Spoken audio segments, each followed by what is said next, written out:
என்னோட பேர் இசைமதிவாணன். நான் நாம் தமிழர் கட்சி சார்பாக தென்காசி பாராளுமன்ற தொகுதிக்கு அண்ணன் சீமான் அவர்களால் வேட்பாளர் பண்ணப்பட்டிருக்கேன். இன்றைக்கி மனு தாக்கல் பண்ணியிருக்கோம். நாம் தமிழர் கட்சி தொடர்ச்சியாக 4வது முறையாக தனித்து போட்டியிடுது. அதிலும் இல்லாமல் வரலாற்றில் இந்தியா முழுக்க எந்த கட்சியும் கொடுக்காத 50% பெண்களுக்கு இடஒதுக்கீடு அப்படிங்கிற மாதிரி 20 பெண்கள் 20 ஆண்கள் சொல்லி இந்த தேர்தலில் 4 முனை போட்டியில் தனிச்சு போட்டியிடுற ஒரே கட்சி நாம் தமிழர் கட்சி தான். தென்காசியை பொறுத்தளவு பார்த்தீங்கன்னா கனிமவள கொள்ளை, இது நான் சொல்லி தான் தெரியும்னு அவசியம் கிடையாது. இந்த தென்காசி மாவட்டம் கன்னியாகுமரியிலேருந்து தென்காசி வரைக்கும் பார்த்தீங்கன்னா அவ்வளோ மேற்கு தொடர்ச்சி மலை அவ்வளோ கனிமவள திருட்டு தொடர்ச்சியாக நடந்துகிட்டே இருக்குது. அதுக்கு இங்கேருந்து தேர்ந்தெடுக்கக்கூடிய சட்டமன்ற உறுப்பினர்களோ பாராளுமன்ற உறுப்பினரோ அதற்கு ஒரு குரல் கொடுத்ததா இது வரைக்கும் தெரியல. இன்னும் சில பல தேர்தல் நேரம் இப்போவே நீங்கள் இந்த ரோட்டில் போய் மெயின் ரோட்டில் இரவு நேரம் போய் பார்த்தீங்கன்னா செங்கோட்டை செக் போஸ்ட் வழியாக தினந்தோறும் ஒரு 500 வண்டியாவது டாரஸ் வண்டி போய்கிட்டே இருக்கும். அந்த அளவுக்கு தமிழ்நாட்டு கனிம வளங்கள் தமிழ்நாட்டுக்கு பயன்படுத்த விட வேறு மாநிலங்களுக்கும் வேறு நாடுகளுக்கும் ஏற்றி செல்லப்படுவதுதான் எங்களோட குற்றச்சாட்டு. அதை தடுக்கிறதுக்காக தான் இந்த தேர்தலில் நாங்கள் ஒரு மிகப்பெரிய கோரிக்கை வைக்கிறோம். அதே போல இல்லாமல் இந்த தொகுதிக்குட்பட்டு பார்த்தீங்கன்னா 17 முறை சட்டமன்ற பாராளுமன்ற தேர்தல் நடந்திருக்கு.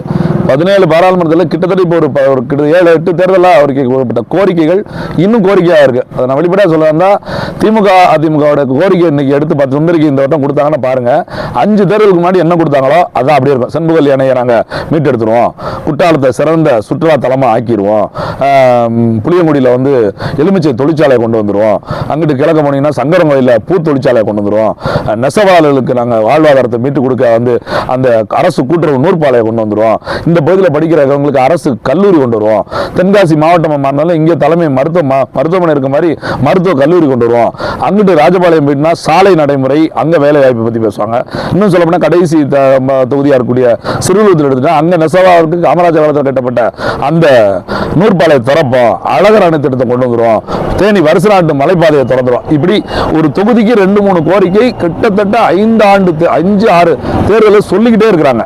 ஆனால் கோரிக்கையாகவே இருக்கு. ஏன் இத்தனை முறை 5 முறை 6 முறை ஜெயிச்ச இந்த திராவிட தேசிய கட்சிகளால் இந்த கூட்டணி கட்சிகளால் இதை ஏன் நிறைவேற்ற முடியல? இப்போ அவங்களோட கூட்டணியோ பிரிஞ்சோ வந்துக்கிட்டு இந்த இங்கே கூடிய வேட்பாளர்கள் இதை எப்படி நிறைவேற்றிடுவாங்க? அப்போ 5 முறை நிறைவேற்ற முடியாத கோரிக்கைகளை மறுபடியும் கோரிக்கைகளாக கொண்டு வரவங்களுக்கு வாக்கு செலுத்தணுமா, இல்லை இந்த கோரிக்கைகளை எப்படியாவது நிறைவேற்றணும் அப்படிங்கிற கோபத்தில் நிற்கிற நாம் தமிழர் பிள்ளைகளுக்கு வாக்கு செலுத்தணுமா அப்படிங்கிற கேள்வியை தான் இந்த பட்டா மக்கள் முன்னிலை நிப்பாட்டி இந்த வாக்குகளை நான் வாங்குறதுக்கு முயற்சி பண்ணுறோம். சின்ன சம்பந்தமாக என்ன 2 நாளில் அண்ணன் சீமான் சின்னத்தை பற்றி அறிவேன். ஏன்னா இன்றைக்கி வழக்கு நீதிமன்றத்தில் உச்ச நீதிமன்றத்தில் நாளை மாலையே தெரிஞ்சிடும் சின்ன என்னன்னு. அது எந்த சின்னனாலும் வேறாக தான் இருக்கும். இன்னும் மக்கள் இன்னும் சொல்லப்போனால் நீங்கள் கேட்குற தண்ணி மக்களே கேட்டுட்டு இருக்காங்க. நாங்கள் இன்னைக்கு வேட்புமனு தாக்கல் பண்ண வரோம், வேட்புமனு தாக்கல் விட நாங்கள் என்ன சின்னம் அப்படின்னு மக்கள் தான் கேட்குறோம். மக்களே சொல்கிறாங்க, நீங்களும் கேட்குற நாங்களும் கேட்குற, யார் தான் சொல்லுவா ஏன் இப்படி பண்ணுறாங்க அப்படின்னு. நீங்கள் எளிமையாக அரசியல் இன்னும் ரொம்ப போய் சேர்ந்துருக்குன்னு நினைக்கிறேன். ஏன்னா இந்திய அரசியல் வரலாற்றிலே எல்லா கட்சிகளோடும் போட்டி போடுற கட்சி இருக்கும். தேர்தல் ஆணையத்தில் போட்டி போட வேண்டிய நிலைமைக்கு நாங்கள் போயிட்டோம். ஏன்னா விவசாய சின்னம் முதல்ல 2019 இதே இன்றைக்கு 26/3/2024 நான் 2019 இதே 26/3 தான் பாராளுமன்றத்துக்கு மனு இது பண்ணியிருந்தேன். அப்போவும் எங்களுக்கு பார்த்தீங்கன்னா இரட்டை மெழுகுவர்த்தி எடுத்துட்டு விவசாய சின்னத்தை கொடுத்தாங்க.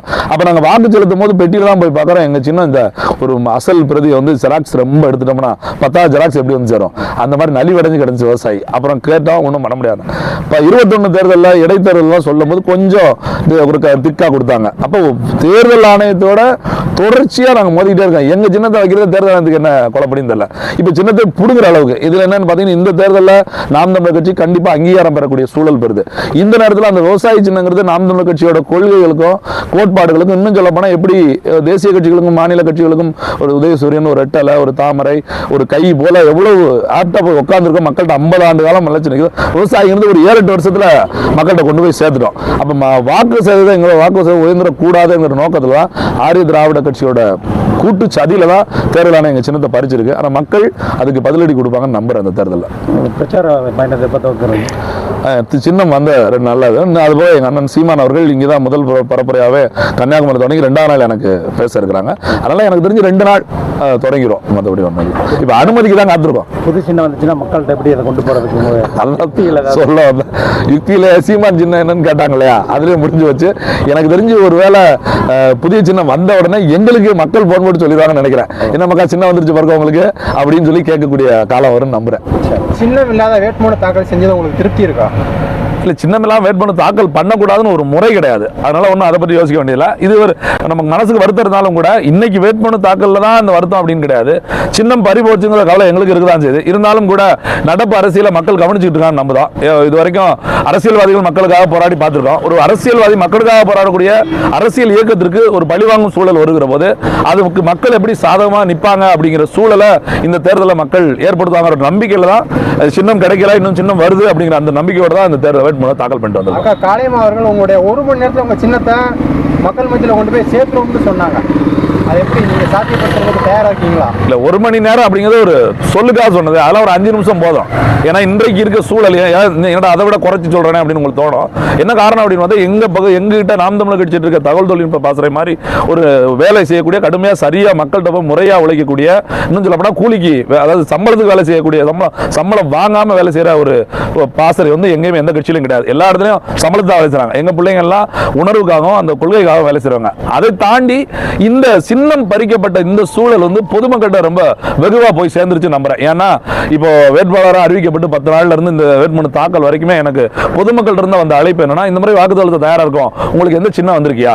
இன்னும் சொல்ல போனா சின்னம் எங்களுக்கு வருவதுக்கு முன்னாடியே தினந்தோறும் ஒரு சின்ன நாம் தமிழர் சின்னம் அப்படிங்கிற வேலையை திராவிட கட்சிகளை தூண்டி விட்டுக்கிட்டே இருக்காங்க. தினம் முகநூல்ல இன்னைக்கு இந்த சின்னம், இன்னைக்கு இந்த சின்னம், அப்புறம் எங்களோட தகவல் தொழில்நுட்ப அதுல இறங்கி இல்ல இந்த சின்னம் அறிவிக்கப்படல, அண்ணன் சீமான் அறிவிப்பார் அப்படிங்கிற ஒரு திருட்டுத்தனத்தை அவன் செய்ய அதை முறியடிச்சுக்கிட்டே இருக்கும். அப்ப இது வந்து மக்கள் மத்தியில ஒரு கோபத்தை ஒரு செய்தியை கொண்டு போய் சேர்த்துருது. சீமான் அவர்கள் கட்சிக்கு சின்னம் இல்ல, அவங்க சின்னம் என்ன அப்படிங்கிற ஒரு கேள்வி தான் நிக்குது. அந்த கேள்வி அவங்க மனசுல நிக்கிறதுனாலே இன்றோ நாளையோ இல்ல நாளை கழிச்சோ எப்போ நாளை இன்னைக்கு நம்ம பேட்டி முடிச்சுட்டு போனோம்னா கூட சின்னம் வந்துருச்சுன்னு ஒரு செய்தி வந்து நான் அடிச்சு சொல்றேன்.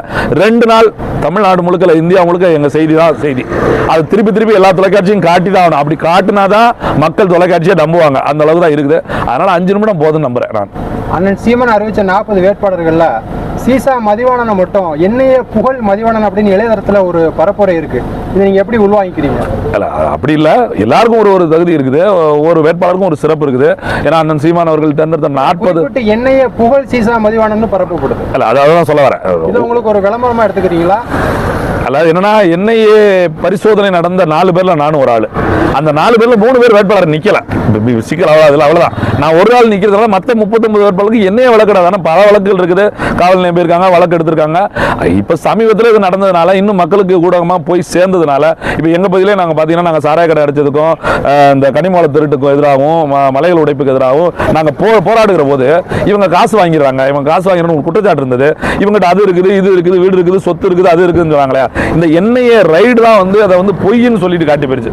எங்களோட உண்மை நிலை என்ன, எங்க பிள்ளைங்க எப்படி உழைக்கிறாங்க, இவங்க சொல்ற திருட்டுத்தனம் பண்ணி தான் இங்க வாழ்றாங்களா அப்படிங்கிறது இல்லைங்கிறது தெரிய வந்துச்சு இல்லையா? அது எங்க பொறுப்பாளர்கள்ட்டையும் எங்க பிள்ளைகிட்ட ஒரு மனமகிழ்ச்சியை தருது.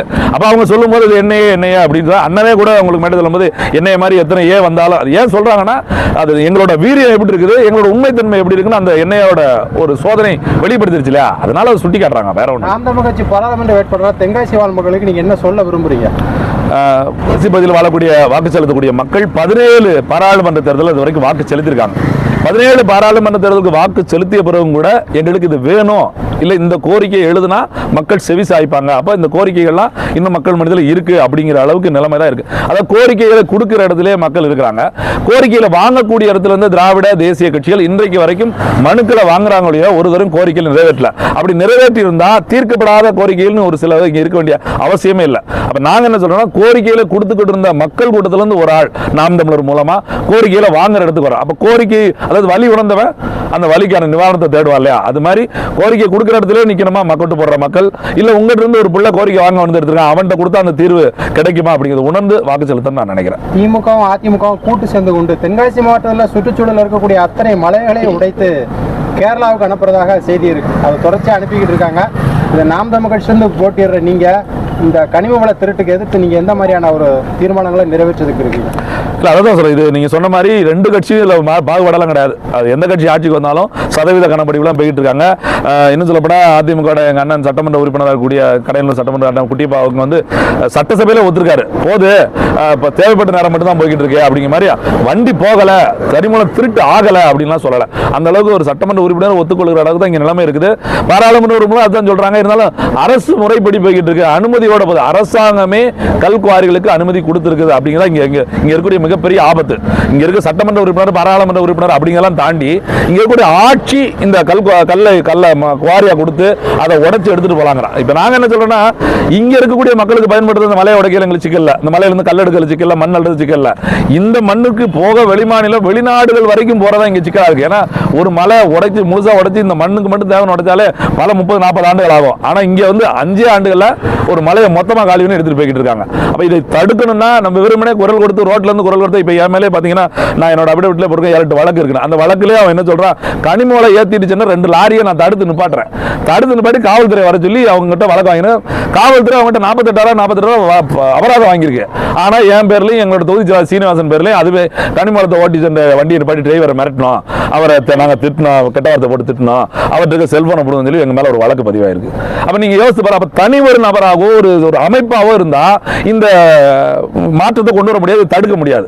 ஆனா அரசியல் அதிகாரம் கொண்ட அமைப்பா இருந்தா இதை மாற்ற முடியும். அதனாலதான் மக்கள்கிட்ட நாங்க இந்த தேர்தலை சந்திப்பதோட நோக்கமே அரசியல் அதிகாரமற்ற அந்த சத்தம் வந்து வீணாகுது. இப்ப நம்ம போடுறது சத்தம், இதே எம்பி ஆகி போட்டா அது சட்டம். நமக்கு தேவை சத்தமா சட்டமா, அதுக்கு தான் நாங்கள் போட்டி போறோம். தென்காசியில மதுவான வெற்றி எப்படி இருக்கு? ரொம்ப எதிர்பார்க்கிறோம், இந்த முறை ரொம்பவே எதிர்பார்க்கிறோம். என்ன காரணம்னா 2019 முதல் முறையாக போட்டி போட்டோம் இல்லையா, எங்களுக்கு பாராளுமன்றத்தில் அனுபவம் புதுசாக இருந்தது. அதுக்கடுத்து 2 இடைத்தேர்தல் சந்திருக்கோம், 2 பொது தேர்தல் சந்திருக்கோம், இப்போ 4ஆம் முறையாக பொது தேர்தல் வந்திருக்கோம். எங்களோட பிள்ளைகள் நிறைய அடையாளப்பட்டிருக்காங்க, கிளை கட்டமைப்புக்கு போயிருக்கோம். நிறைய ஊர்களில் எங்கள் பிள்ளைங்களோட இருப்பு இருக்கிறதுனால, முன்னாடி எல்லாம் நாம் தமிழர் கட்சியில் என்ன சிக்கல் இருந்ததுன்னா, இளைஞர்களாக இருக்கிறதுனால படிச்சுக்கிட்டு இருக்கிறதுனால வெளியில் வர்றதுக்கு தயங்கி இருந்தாங்க, பொறுப்பாளர் பொறுப்பு வாங்க மாட்டாங்க அப்படின்னு. இப்போ அப்படி இல்லை, நாங்களும் பொறுப்புக்கு சண்டை போடுற அளவுக்கு வந்துட்டோம். ஏன்ட்டு கூட நான் வேலை செய்வேன், எனக்கு நல்லா எனக்கு ஒன்று கொடுங்க அப்படின்னு கேட்குற அளவுக்கு எங்களோட எண்ணிக்கையும் அதிகரிச்சிருக்கனால இந்த முறை வீரியமா, அதுவும் இல்லாமல் எங்க சின்னத்தை பறிச்சு நாம் தமிழர் அடுத்த கட்டத்துக்கு வளர விடக்கூடாதுன்னு ஒரு அரசியல் நடந்தது பாருங்க. உண்மையிலே நாம் தமிழர் கட்சியில் கொஞ்சம் சோர்ந்துக்குந்து கொஞ்சம் டயர்டா இருக்கு, கொஞ்சம் பிரச்சனை, இந்த தம்பி வந்துட்டு அவன் ஓரத்து நம்ம உட்காந்துருப்போம்னு நினைச்சாங்களா, அவங்களாம் துள்ளி குதிச்சு இப்ப வேட்பாளர் யாரும் தெரியாத அளவுக்கு முன்னாடி வந்து நிற்கிறாங்க. அந்த அளவுக்கு வந்ததுனால கண்டிப்பா வெற்றி வாய்ப்பு பிரகாசமா தென்காசி தொகுதியில் இருக்குன்னு நம்புறோம். நன்றி. 2019 நாம் தமிழர் கட்சியினுடைய வேட்பாளராக நின்றுருக்கீங்க. இப்போ 2024 பாராளுமன்ற தேர்தலையும் வேட்பாளராக இருக்கீங்க. ஆனால் மற்ற கட்சிகளில் வந்து திமுகவில் தனுஷ் எம் குமார் வேட்பாளர் வந்து மாற்றிருக்கிறாங்க. இப்படி மற்ற கட்சிகள் எல்லாமே மாற்றிருக்காங்க. இப்போ நீங்கள் வந்து 2வது முறையாக போட்டிடுறீங்க. இப்போ மக்கள் வந்து இதை எப்படி நான் பார்ப்பாங்க? உங்களுடைய கருத்து என்னென்ன? இல்லை, 2ஆம் முறை போட்டி போடுறதே மிக சிறப்பு அப்படின்னு நான் சொல்லதுக்கல்ல. ஏன்னா இது ஒரு கட்சி தலைமை எடுக்கிற முடிவு. ஒரு இடத்துல நம்ம தொகுதியில் நம்ம கட்சியிலேயுமே வந்து என்ன பண்ணியிருப்பாங்க, வேறு இடத்துல மாற்றி கொடுத்துருப்பாங்க. அது ஒரு சிக்கல் இல்லை. ஏன்னா நாங்கள் வெற்றி பெறல போன முறை. ஸோ எங்களோட செயல்பாடு என்னன்னா, நாங்கள் எங்கள் தலைமையால் கண்டுபிடிக்க முடியாது. ஒரு தலைமை வந்து இந்த முறை ஒருத்தருக்கு வாய்ப்பு கொடுத்துருக்கோம், இன்னொருத்தருக்கு வாய்ப்பு கொடுப்போம், இன்னொருத்தருக்கு வாய்ப்பு கொடுப்போம். சம ஒதுக்கீடு இருக்குது, இடப்பங்கீடு இருக்குது, 20 பெண் 20 ஆண், ஆண் போட்ட இடத்துல பெண் போடலாம், பெண் போட்ட இடத்துல ஆண் போடலாம், இப்படியான சூழல்ல மதிப்பிட்டுலாம். ஆனால் நீங்க சொன்ன மாற்று கட்சிகளை வேட்பாளர் மாற்றுறதுல உண்மையிலே யோசிக்க வேண்டிய அவசியம். ஏன்னா ஒரு பாராளுமன்ற உறுப்பினராக தேர்ந்தெடுக்கப்பட்டு 5 ஆண்டு காலம் பாராளுமன்ற உறுப்பினராக இருந்தவர், அவருடைய செயல்பாடுகள் மூலமாக அவர் பெயரை வெளிப்படுத்தியும் அவர் அந்த காட்சிக்கும் அந்த கட்சிக்கும் களங்கம் ஏற்படாம அவர் நல்ல பேர் வாங்கி கொடுத்திருந்தா அவரே வேட்பாளராக போட்டிருக்கலாம். அப்போ இயல்புல இந்த கரண்ட்ல அவர் பாராளுமன்ற உறுப்பினராக ஒரு தூக்கிட்டு இதுவரைக்கும் முகமறியாத ஒரு புதிய வேட்பாளராக கொண்டு வந்து போடுறாங்க அப்படின்னாலே அங்க ஏதோ சிக்கல் இருக்கு. இந்த நடப்புல இருக்க பாராளுமன்ற உறுப்பினருக்கு பேர் சரியில்லை, அவர் பேர் டேமேஜ் ஆயிருக்கு, அதனால அவரை போட்டா நமக்கு வாக்கு விடாது, புதிய ஆளை போட்டோம்னா அது சரி, அது விடுங்க, இப்ப வேற ஆளை தானே போட்டிருக்கோம், போட்டு போடுங்க அப்படின்னு கேட்கலாங்கிற ஒரு நம்பிக்கையில தான் மாற்று வேட்பாளர் மாத்திருப்பாங்க நான் நினைக்கிறேன். திமுகவில் வந்து எம்பிஏ காணும் அப்படின்னு சொல்லி கூட போஸ்டர்லாம் கூட பார்த்தோம். அப்படி இருக்கும்போது வேற ஏதாவது கூட்டணி கட்சிகளுக்கு கொடுப்பாங்கன்னு பார்த்தா மறுபடியும் திமுகவுக்கே கொடுத்துருக்காங்க. மக்கள் மத்தியில் என்ன சொல்றாங்க அப்படின்னா, நாம் தமிழருக்கு தான் வெற்றி வாய்ப்பு வந்து இப்போ வந்து அதிகமாக இருக்குது அப்படிங்கிற மாதிரி சொல்றாங்க. அதை பத்தி உங்களுடைய கருத்து என்னன்னா? இந்த நான் 2019 பாராளுமன்ற தேர்தலில் போட்டி போட்டிருக்கேன், 2024 சட்டமன்ற தேர்தலையும் போட்டி போட்டிருக்கேன் வாசல. இருந்தாலும் இந்த தேர்தலில் வந்து என்னன்னா எனக்கு கொஞ்சம் வித்தியாசமா தான் இருக்கு. ஏன்னா சின்னம் இல்லாமல் நம்ம எப்படி எதிர்கொள்ள போறோம், அடுத்து போய் சேர்க்கணும், நாள் வேற கம்மியாக கொடுத்துருக்காங்க, பரப்புரைக்கான நாள் வேற ஒரு 19 நாள் தான் கொடுத்துருக்காங்க. இதெல்லாம் எதிர்கொள்ளணும், இங்கிட்டு சின்ன வேற வேணும் அப்படின்னு நினைச்சிட்டு இருக்கும்போது வரக்கூடிய அழைப்புகள் வந்து எங்களை வந்து ஊக்கப்படுத்திட்டே இருக்கு. என்ன சொல்றாங்கன்னா, யாருனே தெரியல, எப்படியாவது எங்க பிள்ளைகள் மூலமா, எங்க பொறுப்பாளர் மூலமா, எங்க சூரட்டிகள் மூலமா எண்களை எடுத்து வேட்பாளர்கிட்ட பேசுறோம் அப்படின்னு சொல்லி வாங்கி நாங்க மொத்தமா ஊரோட உங்களுக்கு வாக்கு செலுத்த தயாரா இருக்கும். இந்த முறை கண்டிப்பா எங்க பகுதிக்கு வந்துட்டு போங்க, இல்ல வாய்ப்பு இருந்தா உங்க பொறுப்பாளர் அனுப்ப, அதாவது ஏதோ ஒரு தொடர்பு இருக்கட்டும், அந்த கண்டிப்பா ஓட்டு போட. உண்மையில அவங்க எங்களுக்கு யாரும் தெரியல, அவங்க நாம் தமிழர்ல எவ்வளவு தூரம் பயணிச்சிருக்காங்க தெரியல. ஆனா அங்க இருக்கக்கூடிய எங்க பிள்ளைய பேரையும் சொல்றாங்க, நாங்க இவங்க தான் அவங்க எண் வாங்கணும், அந்த தம்பி ஊர்ல இருக்காருல்ல அவர் தெரியுமில்ல அவர்கிட்ட தான் சொன்னோம், இந்த வட்டம் கண்டிப்பா எல்லாரும் பேசியிருக்கோம், உங்களுக்கு தான் வாக்கு அப்படின்னு. இது என்ன நிலை மாற்றம் அப்படிங்கிற நான் என்ன நினைக்கிறேன், எங்களோட 15-13 ஆண்டு கால உழைப்பு நான் நம்புறேன். ஒவ்வொரு முறையும் அந்த சீமான் போட்ட அந்த எஃபெக்ட், ஒவ்வொரு தேர்தலுக்கும் நாங்க கொடுத்த உழைப்பு, எங்க பிள்ளைங்கள் போட்டிய உணர்வு, இது எல்லாம் சேர்ந்து இந்த ஒரு 14 ஆண்டு காலத்துல இப்படி ஒரு வாய்ப்பு. இதை அதிகப்படுத்தும் விதமா எங்களை தோற்கடிக்கணும், எங்களோட வாக்கு சதவீதத்தை குறைக்கணும், நாங்க ஒரு அங்கீகரிக்கப்பட்ட கட்சியாகவோ நாட்டோட 3வது பெரிய கட்சியா இருந்து 2வது இடத்துக்கு போயிருவோங்கிற ஒரு அச்ச உணர்வு இருக்கக்கூடிய ஆளுகிற மத்தியில் இருக்கக்கூடிய மாநிலத்தில் இருக்கக்கூடிய திராவிட தேசிய கட்சிகள் எங்க சின்னத்தை பிடுங்கினாங்க இல்லையா, இது ஒரு மிகப்பெரிய அலை ஏற்படுத்திருச்சு, ஒரு கோபத்தை வெளிப்படுத்திருச்சு. மக்கள் என்னடா இந்த நாட்டில் எவங்க சின்னத்தையும் பிடுங்கல, அவன் தாமரையில் போட்டி போட்டுக்கிட்டே இருக்காங்க, அவங்க உதயசூரில் போட்டி போட்டு இருக்காங்க, அவங்க ரெட்டலையில் போட்டி போடுறாங்க. நேற்று வந்து பிஜேபி கூட கூட்டணி வச்சு எல்லா கட்சிக்கும் அந்தந்த சின்னம் கிடைச்சிருச்சு. இந்தியா முழுமைக்கும் எந்த கட்சிக்கும் சின்னம் பறிக்கப்பட்டதா வரலாறே கிடையாது. அவன் அங்கீகரிக்கப்படலாம் விட்டுருக்கலாம். இப்படி ஒரு 3 தேர்தலை சந்திச்சவனுக்கு பிடுங்கி அட்ரஸே தெரியாதவனுக்கு, தேர்தலே சந்திக்காதவனுக்கு, கட்சி பதம் தொடங்கினவனுக்குலாம் அந்த சின்னத்தை திருப்பி கொடுக்குறாங்க. நான் ஏன் இதை திருப்பி சொல்ல வேண்டியிருக்கேன், வெறும் விவசாய சின்னம் பிடுங்கப்பட்டதுக்காக இல்ல. நாம் தமிழ் கட்சி வேல் சின்னம் பெற்றுமா, நாம் தமிழ் கட்சி ஆட்டோ சின்னம் பெற்றுமா, நாம் தமிழ் கட்சி லைட் சின்னம் பெற்றுமா அப்படின்னு மூடல்ல ஒரு கருத்து வர வர இங்க பேசி முடிக்கிறாங்க, மறுநாள் ஆட்டோ சின்னத்தை வேற ஆளுக்கு ஒதுக்குறாங்க.